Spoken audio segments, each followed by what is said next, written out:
Um,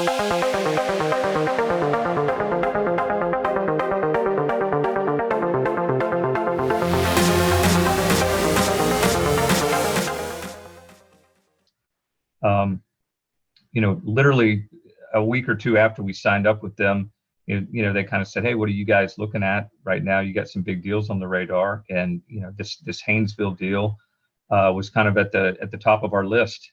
We really liked the basin. Again, the Haynesville to us, second most horizontal active rigs in the country behind the Permian. The entry cost is about a third of getting into the Permian. You've got the operators in there are primarily, that is their only basin, that's their only play. They're all pad drilling with multiple rigs. They're all very well capitalized, all very well hedged.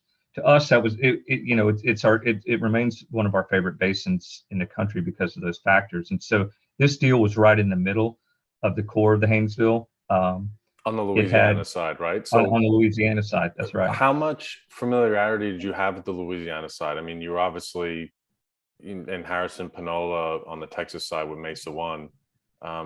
Is the rock similar? I know from a land perspective, it's quite a different story, right? When you're looking at aggregating, but in terms of understanding the profile of the wells and everything, when you're looking at buying a maturing asset at scale, pretty good apples to apples comparison.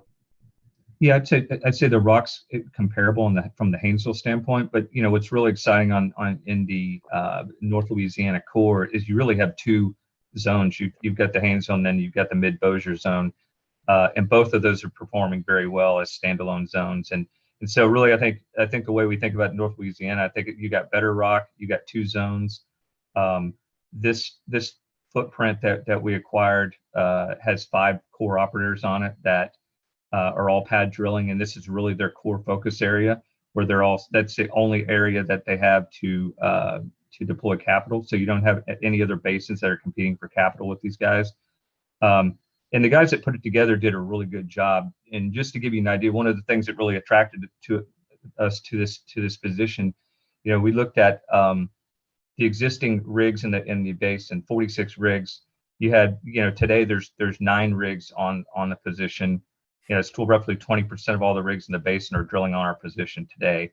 I think when bids were due, it was even higher. I think it was 18 rigs were on the position when bids were due. So, when you look at the last 12 months on this position, it averaged over 12 rigs, a month on this position. So lots of rig activity. I think one of the other stats that really jumped out to us when we started looking at the metrics was the permits. So when you take all the permits in the Haynesville play, 50% of those permits are on this acreage footprint right now today.